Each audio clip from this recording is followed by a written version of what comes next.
हमारे स्वयं पाक घर में बहुत सारी औषधियां हैं जो संपूर्ण स्वदेशी हैं, निरापद हैं, उनका कोई साइड इफेक्ट्स नहीं है और बहुत सस्ती है।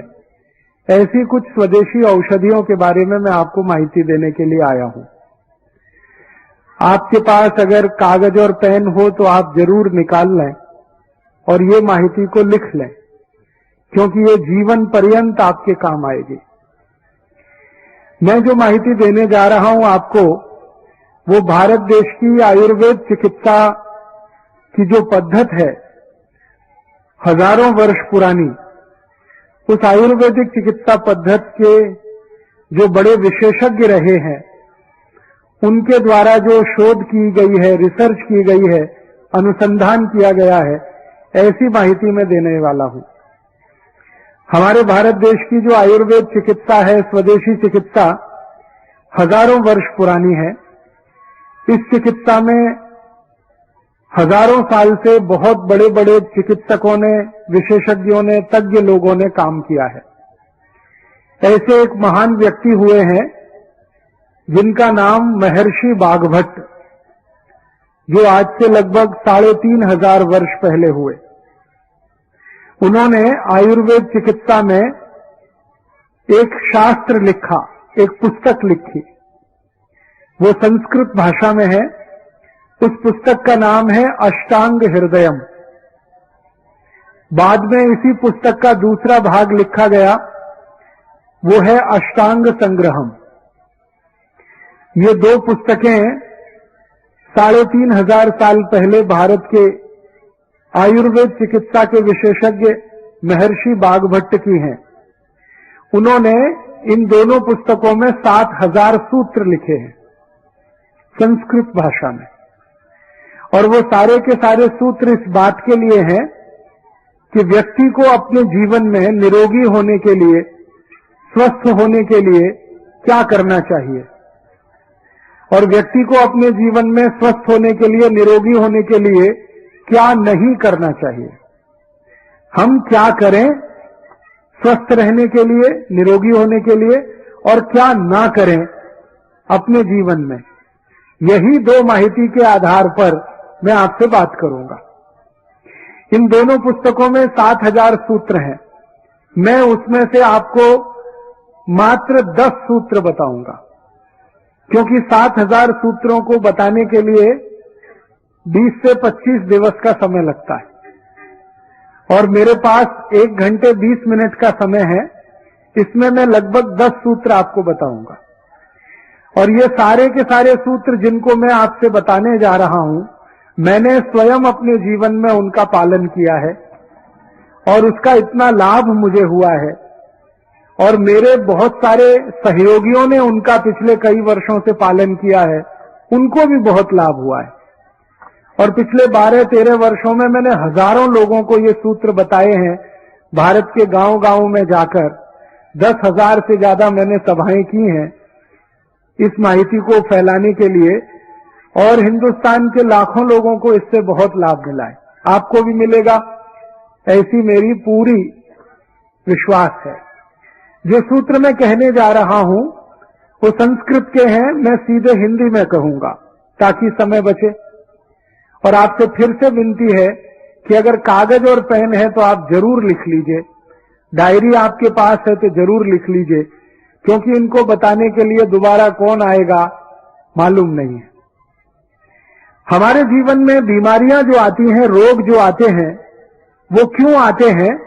आयुर्वेद की उनकी अपनी परिभाषा है, और परिभाषा ये है कि शरीर में 3 तरह के कषाय होते हैं या 3 तरह के दोष होते हैं। एक है वात, दूसरा है पित्त, तीसरा है कफ। आयुर्वेद में ये कहा गया कि वात, पित्त, कफ अगर ये संतुलित रहें तो व्यक्ति जीवन भर निरोगी होता है। इसी के आगे कहा गया कि अगर वात, पित्त, कफ बिगड़ जाएं, असंतुलित हो जाएं, तो व्यक्ति जीवन भर रोगी रहता है। तो हमें हमारे जीवन में एक ही प्रयास करना चाहिए निरोगी होने के लिए, स्वस्थ होने के लिए, कि हम हमारे वात पित्त कफ तीनों को संतुलित रखें। अब वात पित्त कफ संतुलित कैसे रहते हैं हमारे शरीर में, इसी के लिए 10 सूत्र हैं। उसमें से सबसे पहला सूत्र है, जीवन भर आपको स्वस्थ रहना है, निरोगी रहना है, वात पित्त कफ को संतुलित रखना है, तो सबसे पहला सूत्र है, भोजन के बाद, खाना खाने के बाद जेवण नंतर पानी नहीं पीना। ये पहला सूत्र है। भोजन के बाद, खाना खाने के बाद पानी नहीं पीना। जीवन पर्यंत अगर आप निरोगी रहना चाहते हैं तो उसके लिए ये सूत्र है। अब आप कहेंगे ये तो बिल्कुल उल्टी बात है, हम तो सब खाना खाने के बाद, भोजन के बाद पानी ही पीते हैं, लोटे पर लोटा पीते हैं। कई लोग तो भोजन से जास्ती पानी पीते। और आयुर्वेद का सूत्र कहता है जेवण नंतर पानी नहीं पीने का है। क्या कारण है इसका, क्यों नहीं पीने का है? आपको जो मैं समझाना चाहता हूं वो ये कि आपका ये जो पूरा शरीर है, इस शरीर का सबसे महत्वपूर्ण भाग है आपका पोट। अंग्रेजी में हम सब लोग इसे स्टमक कहते हैं। इसके 2 हिस्से हैं, एक स्टमक है, दूसरा एब्डोमेन है। ये पूरा पोट आपके जिंदगी का सबसे महत्वपूर्ण अंग है, शरीर का भी सबसे महत्वपूर्ण अंग है। क्यों? आप जो कुछ भी भोजन करते हैं वो सब कुछ पोट में जाता है। फिर ये भोजन का पाचन होता है, उस पाचन में से रस बनता है, रस में से मांस, मज्जा, रक्त, वीर्य, मल, मूत्र, अस्थि और मेद बनता है। मल और मूत्र शरीर के काम का नहीं है, तो शरीर उसको नित्य दिन छोड़ देता है। लेकिन मांस, मज्जा, रक्त, वीर्य आदि आदि जो चीजें बनती हैं वो बहुत काम की हैं, शरीर उनको धारण कर लेता है। तो हम जो भी खाते हैं, जो भी जीवन करते हैं, वो हमारे शरीर की ऊर्जा का सबसे महत्वपूर्ण अंग है। आयुर्वेद ये कहता है कि आपने जो कुछ भी खाया, इसका पाचन होना, इसका हजम होना, इसका डाइजेशन होना बहुत जरूरी है। अब डाइजेशन के लिए, पाचन के लिए क्या होता है कि आप जो भी खाना खाते हैं वो पोट में एक छोटे से स्थान में इकट्ठा होता है, एकत्रित होता है। उस स्थान को कहते हैं जठर। ये जठर शब्द संस्कृत का है, मराठी में भी है, हिंदी में भी है। ये जठर कहां होता है? हमारे पोट का जो केंद्र है, जिसको नाभि कहते हैं, उसके ठीक दावे बाजू में, लेफ्ट साइड में, वहां पर ये जठर होता है। सारा भोजन इसी जठर में आता है। फिर जब भोजन वहां आ जाता है तो तुरंत उसमें अग्नि प्रदीप्त होती है, आग जलती है। और ये अग्नि ऐसी ही होती है जैसे हमारे स्वयं पाक घर में रसोई गैस जो है, एलपीजी गैस जिसको आप कहते हैं, उसमें अग्नि जलती है, वैसे ही आपके जठर में भी अग्नि जलती है। अब क्या हुआ कि आपने भोजन किया, सारा भोजन पोट में, जठर में इकट्ठा हुआ, अग्नि जलना शुरू हुआ, अग्नि ने भोजन का पाचन शुरू किया, उसी समय आपने गटागट पानी पी लिया। अब क्या होगा? अग्नि और पानी का मेल नहीं है, अग्नि और पानी की दोस्ती नहीं है, अग्नि और पानी की दुश्मनी है। अगर आपने खाना खाने के बाद तुरंत पानी पी लिया तो जो पोट में अग्नि जल रही थी खाने को पाचन करने के लिए, वो बुझ जाएगी, बंद हो जाएगी।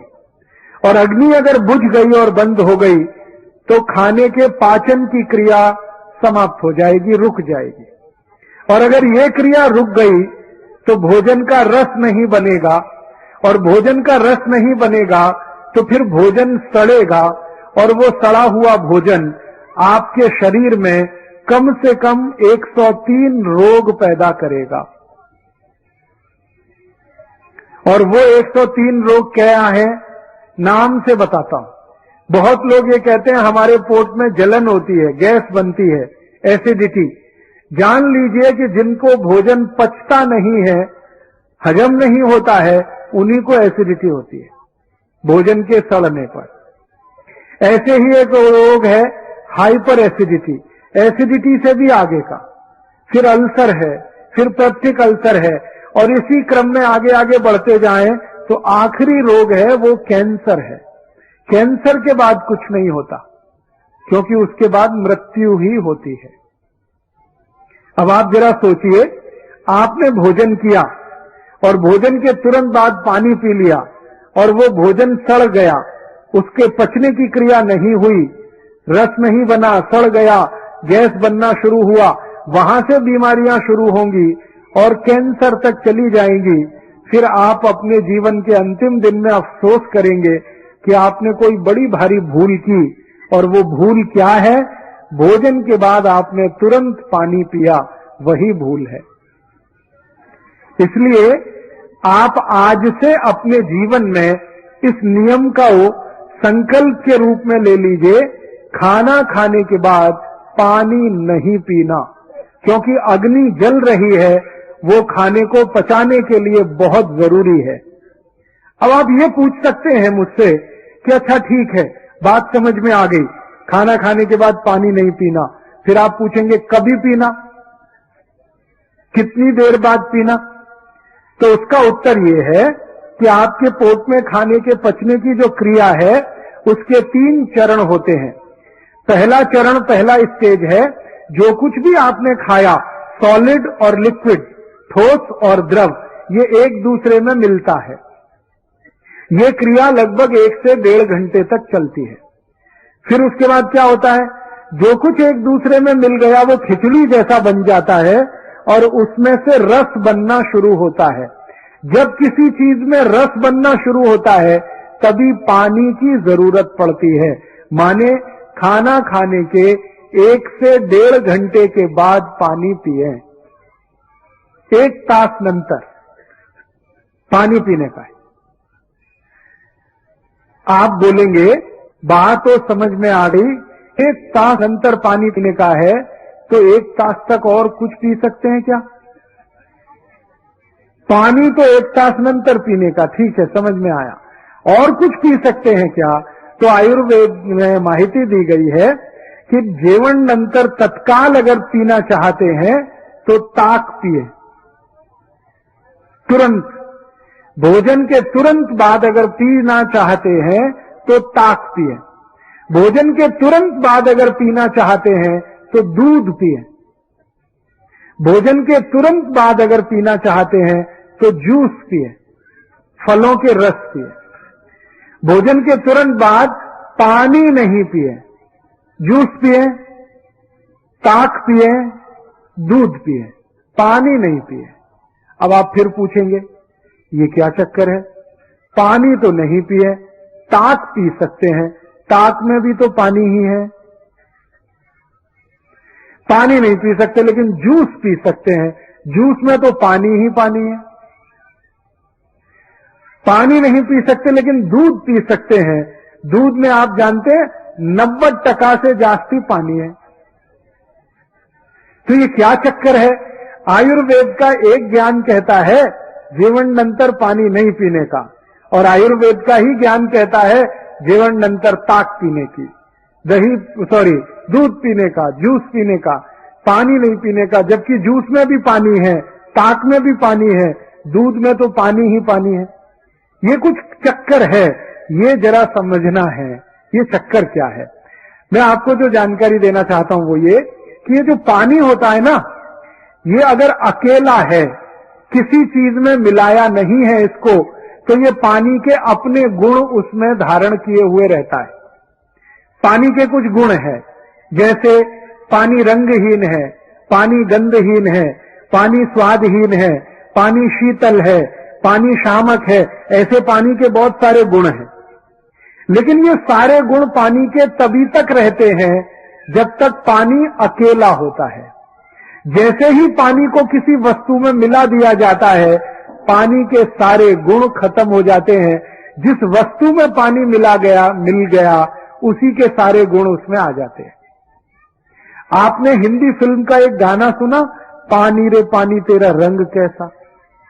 फिर उसी गाने में कहा गया जिसमें मिलाओ उस जैसा। माने पानी का गुण है कि जिसमें मिला दिया वैसा ही हो जाएगा। अब ताक में पानी है तो वो पानी नहीं है, वो दही है, क्योंकि ताक बनाई है दही में पानी मिलाकर, तो दही के सारे गुण पानी में आ जाएंगे।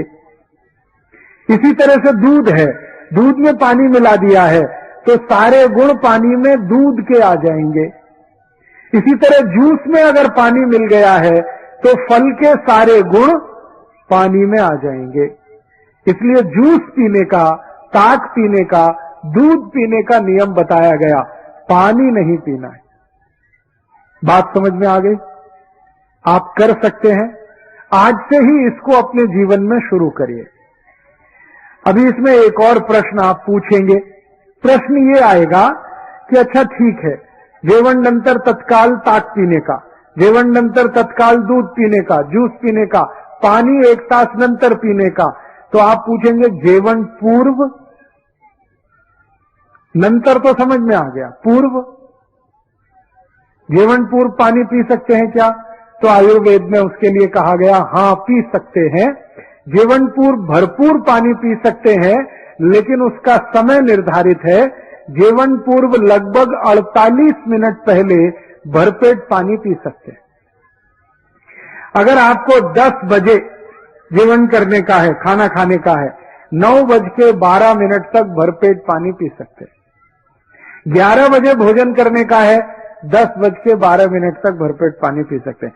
48 से 50 मिनट पहले आप कितना भी पानी पी सकते हैं। आप बोलेंगे ये क्या कारण है? कारण ऐसा है कि जब आप पानी पीना शुरू करते हैं तो पानी आपके मुंह में होता हुआ, गले से उतरता हुआ, शरीर के अनेक अनेक अंगों में घूमता हुआ अंत में मूत्र पिंड में जाकर आता है।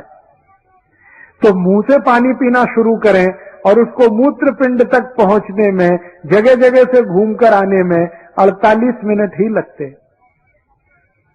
इसलिए कहा गया जेवण पूर्व अगर पानी पीना है तो 48 मिनट पर पिए, जेवण नंतर पीना है 1 तास कम से कम, जास्ती से जास्ती 1.5 तास। अब आप आखिरी एक प्रश्न पूछेंगे, जेवण के मध्य में पानी पिए कि नहीं पिए?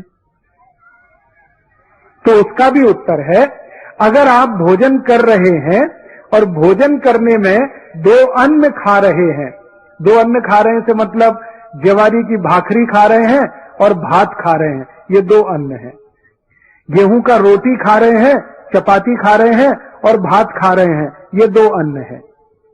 मक्की या बाजरी की रोटी खा रहे हैं, भात खा रहे हैं, ये 2 अन्न है।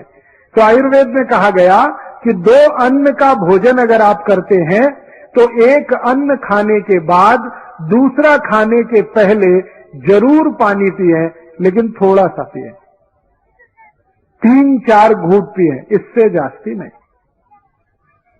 अभी एक सूत्र पूरा हो गया, आपके समझ में आ गया?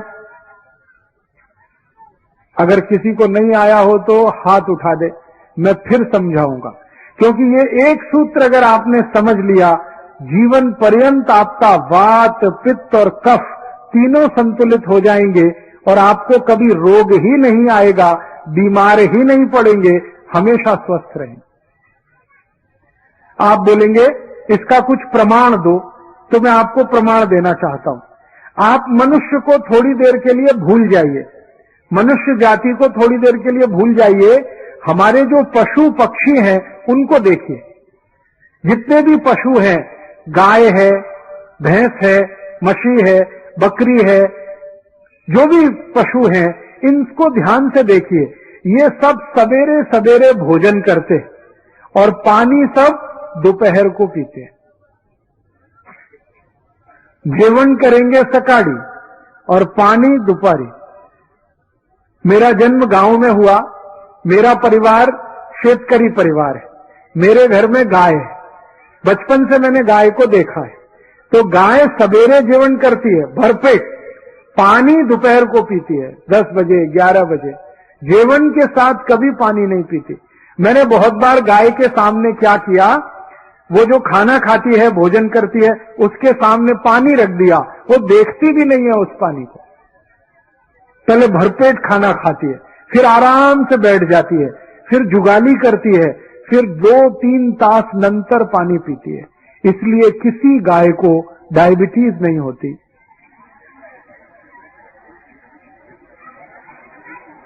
कोई भी मछली को कैंसर नहीं होता, अर्थराइटिस नहीं होता।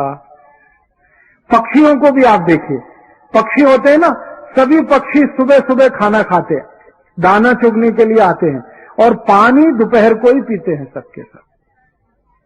मैंने आज तक किसी पक्षी को ओवरवेट नहीं देखा, लट्ठपना किसी पक्षी में नहीं है, सब एकदम स्लिम और ट्रिम है, क्योंकि वो आयुर्वेद के नियम का पालन करते हैं।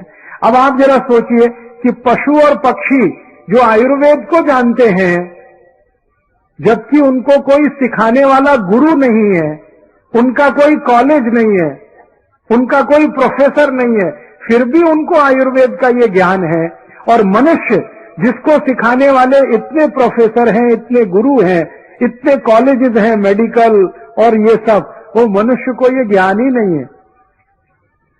इसका अर्थ क्या हुआ? पशु पक्षी मनुष्य से जास्ती ज्ञानी है। तो मेरी आपसे विनती है कि आज के बाद आप किसी पशु पक्षी को गाली नहीं देना, क्योंकि वो आपसे जास्ती ज्ञानी है। कई बार हम गाली देते हैं ना, तू जानवर है, गाली ऐसे देना चाहिए, तू आदमी है, मनुष्य है, कुछ समझता नहीं है, कुछ अक्ल नहीं है। हमसे जास्ती अक्ल पशु पक्षियों को है। तो इस अक्ल का अपने जीवन में उपयोग करें। अक्ल क्या है? जेवण नंतर पानी नहीं पीने का, 1 तास नंतर या 1.5 तास नंतर पीने का। तत्काल कुछ पीने का है तो ताक या दूध या जूस। अब ये पूछ सकते हैं आप, ताक कभी पीने का, दूध कभी पीने का? ताक हमेशा दोपहर को पीना, दूध हमेशा रात्रि को पीना और जूस हमेशा सकाळी। सकाळी जेवण नंतर जूस पीने का, दुपारी जेवण नंतर ताक पीने की, रात्रि जेवण नंतर दूध पीने का। आप बोलेंगे ये क्या चक्कर है? सकाळी जूस, दोपहरी ताक और रात्रि को दूध। बात ऐसी है, हम जो भी कुछ पीते और खाते हैं, हमारे पेट में उसको हजम करने के लिए, पाचन करने के लिए कुछ रस की जरूरत पड़ती है, जिसको अंग्रेजी भाषा में एंजाइम्स कहते हैं। वो रस हमारे पेट में समय समय पर उत्पन्न होते हैं। ताक को पचाने के लिए, दही को पचाने के लिए जो रस चाहिए, वो दोपहर को ही पेट में आता है ज्यादा। दूध को पचाने के लिए जो पाचक रस की जरूरत है, वो सूर्यास्त के बाद ही पेट में पैदा होता है ज्यादा। और जूस को पचाने के लिए जिस पाचक रस की जरूरत है, वो सकाळी सबसे जास्ती होता है। इसलिए नियम बना दिया गया, सकाळी जेवण नंतर जूस, दुपारी जेवण नंतर ताक, रात्रि जेवण नंतर दूध। समझ गए? अब आप ये बहुत सारी आई और ताई यहां जो बैठी है वो ये कहेगी, हम तो हमारे बच्चों को सुबह सुबह दूध पिला के स्कूल भेजते हैं। आयुर्वेद कहता है कि सुबह का समय दूध पीने के लिए अच्छा नहीं है। सबसे अच्छा समय दूध पीने का है वो शाम को है। तो आप क्या पिलाएं सुबह सुबह बच्चों को? जूस पिलाइए, संतरे का रस पिलाइए, मौसमी का पिलाइए, द्राक्षी का पिलाइए, टमाटर का पिलाइए, गाजर का पिलाइए। कुछ नहीं है तो नींबू की शिकंजी ही पिला दीजिए, सबसे सस्ता। और जितने दिन ऊस खाने को मिलता है, जितने दिन, 3 महीने 4 महीने, तो सकाळी ऊस का रस जरूर पीने का, नाश्ता नंतर, जेवण नंतर। आप बोलेंगे इसमें क्या है?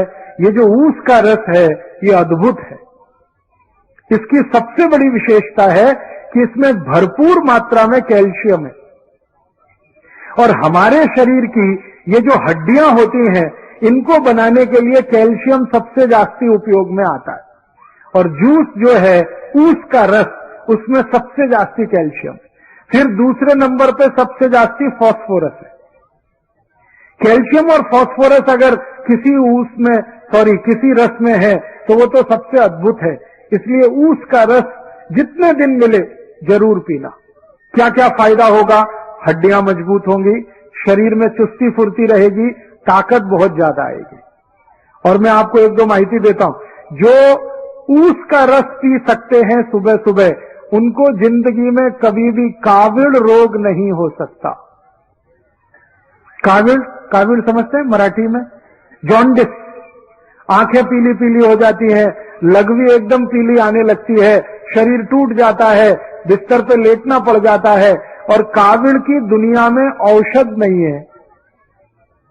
एलोपैथी के किसी भी डॉक्टर से पूछेंगे, वो कहेगा काविड़ की औषध नहीं है, ये तो अपने आप ही ठीक होता है।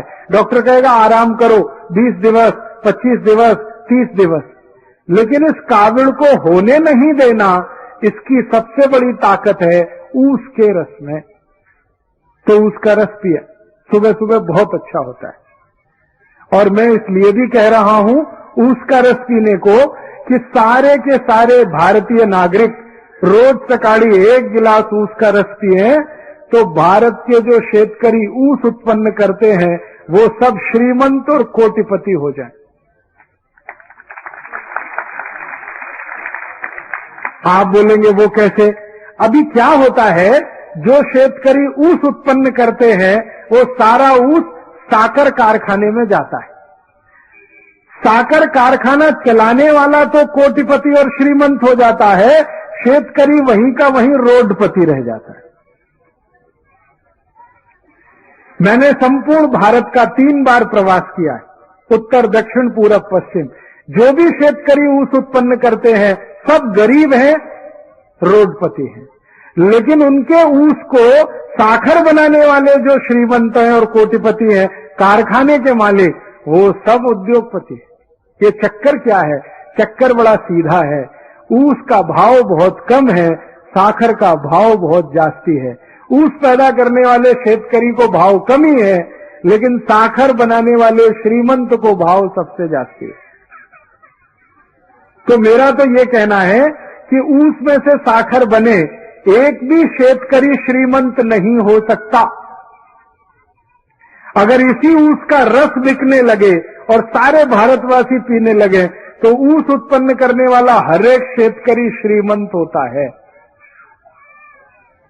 और एक फायदा होता है, अगर ऊस का रस पिए ना, तो नपुंसकता की बीमारी कभी नहीं आती। मैं आपको एक छोटी सी माहिती देता हूं। अगर आपके घर में ऐसे कोई पति पत्नी हैं जिनका विवाह हो गया लेकिन बच्चे उत्पन्न नहीं हो रहे, कभी किसी को भी हो सकती है, स्त्री में भी हो सकती है, पुरुष में भी हो सकती है, ऐसे किसी भी पति पत्नी को कहिए कि अगर बच्चा चाहिए तो ऊस का रस पियो। और क्या डालकर पियो? चूना डालकर पियो। चूना देखा है पान में जो लगाते हैं, वो चूना 1 ग्राम 1 गिलास ऊस के रस में मिला के 3-4 महीने से 5-6 महीने तक कोई भी पी ले, बड़े आराम से बच्चा हो जाएगा।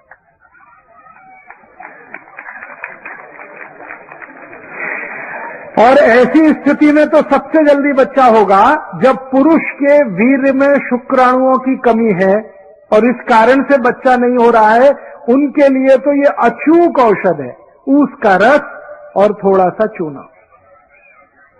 ये ऊस का रस और चूना दुनिया की सबसे अद्भुत औषध है। आप इसको पी सकते हैं।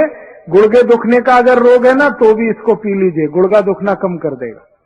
कांधा दुखता है, कमर दुखती है, संधिवात हो गया है, ऊस के रस में चूना मिला के पीजिए, बहुत अद्भुत परिणाम।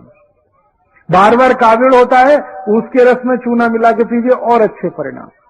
नपुंसकता है, शारीरिक कमजोरी है, उसमें भी ये काम करता है। तो मेरा कहना है आयुर्वेद का नियम, सकाळी जेवण नंतर जूस पीने का, तो ऊस का रस सबसे अच्छा। दूसरे नंबर पर संतरे का रस, मौसमी का रस, द्राक्षी का रस, टमाटर का रस, गाजर का रस, और ये जितने भी रस आप पिएंगे सबका पैसा शेतकरी समाज को ही मिलेगा। और शेतकरी समाज को पैसा मिलेगा, शेतकरी समाज श्रीमंत होगा। मेरी आपको एक छोटी सी विनती है, कुछ और रस आते हैं हमारे देश में बोतल में बंद, वो कभी नहीं पीना, वो सब खतरनाक है। जैसे बोतल बंद, बाटली में बंद एक रस आता है पेप्सी कोला, एक है Coca Cola, Thums Up, Limca, Citra, Mirinda, mango Frooti, ये सब बाटली में बंद आते हैं ना, और पैकेट में भी बंद आते हैं। ये खराब है, इनको नहीं पीना, क्योंकि इनमें दम नहीं है। आप बोलेंगे क्या दम नहीं है, इनमें है क्या? मैं विज्ञान का विद्यार्थी रहा हूं, और विज्ञान के विद्यार्थियों के ऐसे 14 तरह के केमिकल मिलाए जाते हैं, और ये सब जहर हैं, सभी विष हैं। ये पेप्सी और कोका कोला में तो एक केमिकल मिलाया जाता है, उसका नाम है फॉस्फोरिक एसिड। ये फॉस्फोरिक एसिड से आप जानते हैं क्या बनता है? संडास साफ करने वाला हार्पिक। आपने टीवी जाहिरात देखा? हार्पिक, वो संडास पात्र पे डालो, 2 मिनट में फ्लश करो, झकाझक सफेद कर देता है। वो कैसे कर देता है? उसमें एसिड मिलाया हुआ है जिसको तेजाब कहते हैं, और उसका नाम है फॉस्फोरिक एसिड। वही एसिड पेप्सी कोका कोला में भी मिलाया जाता है। तो एक बार मैंने सोचा कि हार्पिक से अगर संडास साफ हो सकता है तो पेप्सी से भी होना चाहिए, क्योंकि दोनों में एसिड है। तो मैंने मेरे घर में करके देखा। मैंने मेरे घर में क्या किया, 1 महीने तक संडास साफ नहीं किया, खूब गंदा हो गया, एकदम पीला पीला कचरा जमा हो गया। फिर मैं पेप्सी और कोका कोला की बाटली लेके आया और संडास पात्र पे गिराया, और 2 मिनट के बाद पानी से फ्लश किया। संडास पात्र झक्काझक सफेद, एकदम व्हाइट एंड व्हाइट, एकदम नीट एंड क्लीन। वो दिन से मैंने एक जाहिरात शुरू किया है, ठंडा मतलब टॉयलेट क्लीनर। ठंडा मतलब कोका कोला नहीं है, ठंडा मतलब टॉयलेट क्लीनर।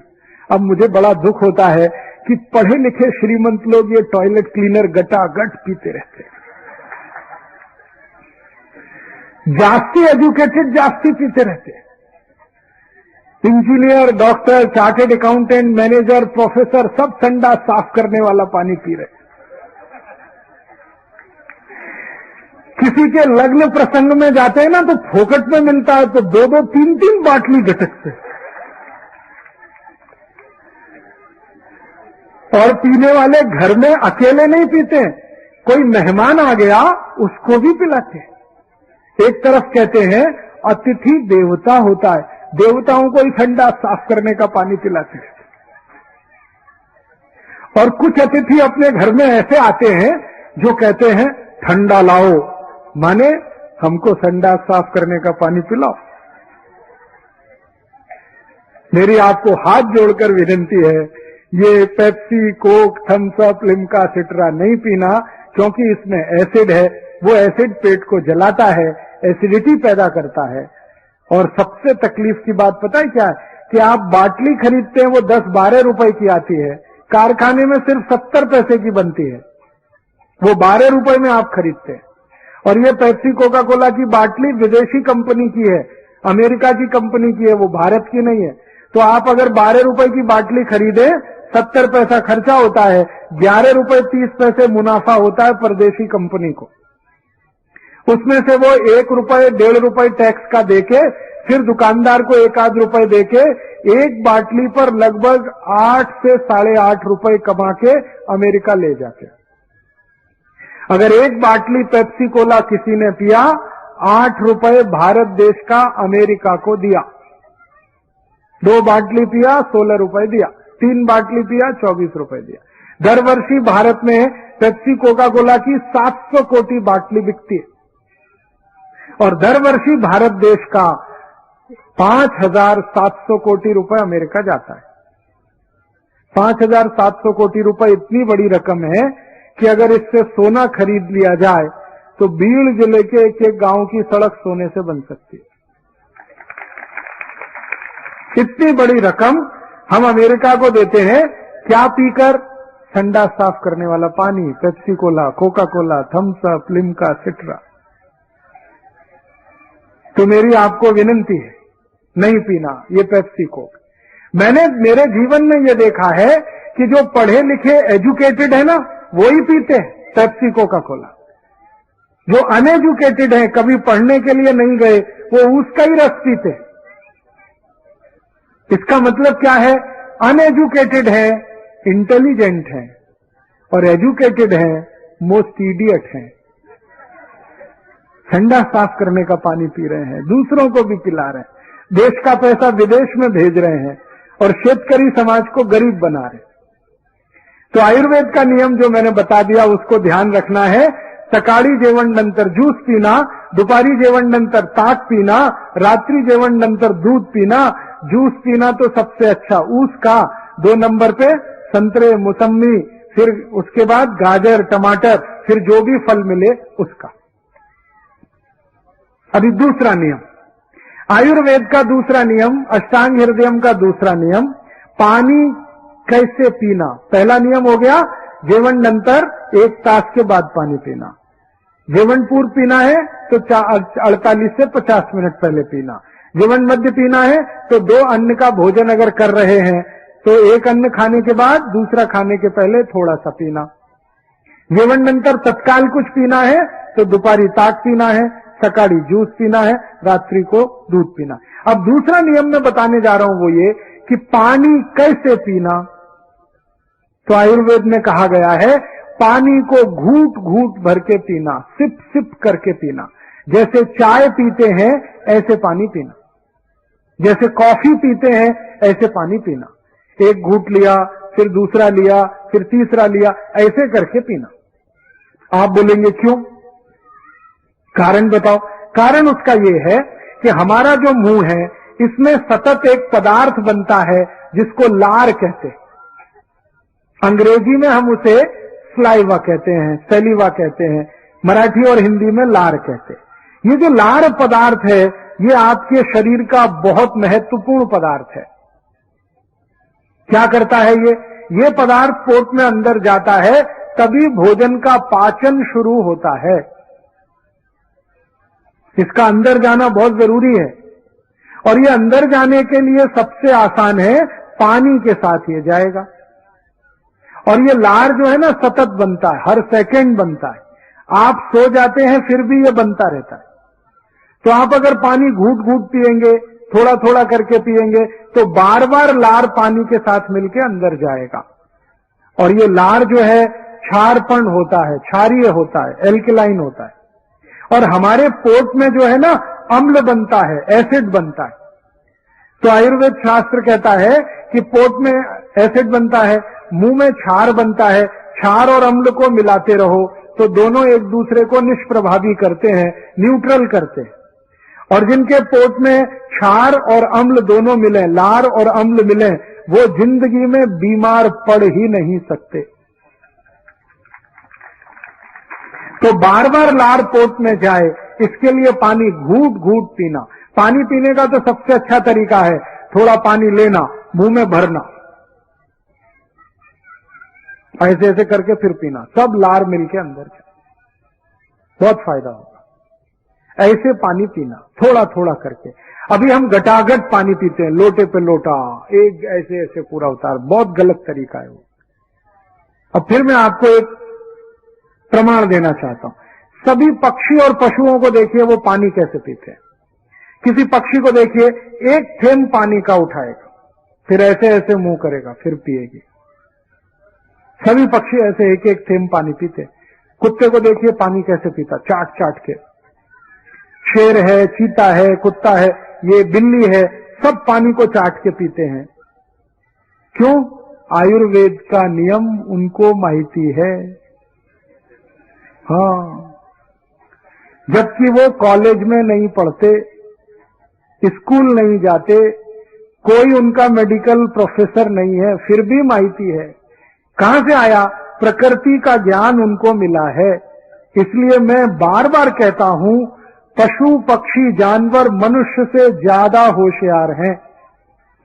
मनुष्य अपने पे घमंड ना करे कि मुझे बहुत ज्ञान है। आपसे जास्ती ज्ञान पशु पक्षी को है, उनसे सीखने की जरूरत है। तो आप भी पानी को थोड़ा थोड़ा पीने की आदत डालें। जैसे चाय पीते हैं वैसे पानी पीने की आदत। आप बोलेंगे इसका फायदा क्या होगा? सबसे पहला फायदा बताता हूं। जिनको यहां पैर की एड़ी में दर्द होता है, घूट घूट पानी पीना शुरू करेंगे, ये दर्द धीरे धीरे खत्म हो जाएगा। जिनके शरीर में लठपना आ गया, मोटापा आ गया, घूट घूट पानी पिएंगे लठपना अपने आप कम होता जाएगा, औषध लेने की जरूरत ही नहीं है। जिनको एसिडिटी है, हाइपर एसिडिटी है, पोट में जलन होती है, गैस बनती है, घूट घूट पानी पिएंगे, गैस बनना बंद हो जाएगी, एसिडिटी खत्म हो जाएगी। बहुत लाभ है इसके। आप इसको आज से ही शुरू कर देना, पानी घूट घूट पीना। ये 2 नियम हो गए। अभी तीसरा नियम है सकाळी झोप नंतर तत्काल पानी पीना। सुबह सुबह जब आप सोकर उठते हैं ना, सबसे पहले पानी पीना, मुंह नहीं धोना, दांत साफ नहीं करना, पहले पानी पीना। आप बोलेंगे क्यों? रात्रि को आप सो गए, मुंह में जितनी लार बनी, उठते ही पानी पी लेंगे तो सब अंदर जाएगी। और सुबह सुबह की ये जो लार होती है ना, ये बहुत कीमती है। इसकी कीमत पता है कितनी है? 5 मिलीग्राम सुबह के मुंह की लार 16,000 रुपए में बिकती है। 5 मिलीग्राम। ये जो लार है ना, इसका आजकल शैशे बिकता। शैशे समझते हैं? वो शैम्पू का जैसे होता है, छोटा सा पैकेट। 5 मिलीग्राम लार का शैशे 16,000 रुपए का है। इतनी कीमत है। अब आप क्या करते हैं? इस कीमती लार को सुबह उठते ही थूकते हैं, ब्रश घिस घिस के पेस्ट कर करके थूकते हैं। इतनी कीमती चीज 16,000 रुपए की जो 5 ग्राम आती है, उसको फोकट में थूक रहे हैं अपने वॉश बेसिन। ये थूकने के लिए नहीं है, ये अंदर ले जाने के लिए। और ये सुबह सुबह की लार है ना, मैंने इसके बहुत परीक्षण किए हैं। ये औषधि है, दवा है। किस किस रोग में दवा है? अगर किसी को आंखों के नीचे काला काला हो गया, जिसको डार्क सर्कल कहते हैं, सुबह मुंह की लार निकाल के आंखों के नीचे लगाना शुरू कर दो, 3-4 महीने में सब साफ हो जाएगा। अगर किसी को कील मुहासे बहुत निकलते हैं, सुबह की लार लगा के मालिश करना शुरू कर दो, 2-3 महीने में कील मुहासे ठीक हो जाते हैं। किसी के आंखों में चश्मा लगा हुआ है, सुबह के मुंह की लार आंखों में काजल की तरह से लगाना शुरू कर दो, चश्मा उतर जाता है। अगर शरीर में कहीं चोट लग गई है और वो ठीक नहीं हो रही है, सुबह की लार उस चोट पे लगा लो, चोट ठीक हो जाती है।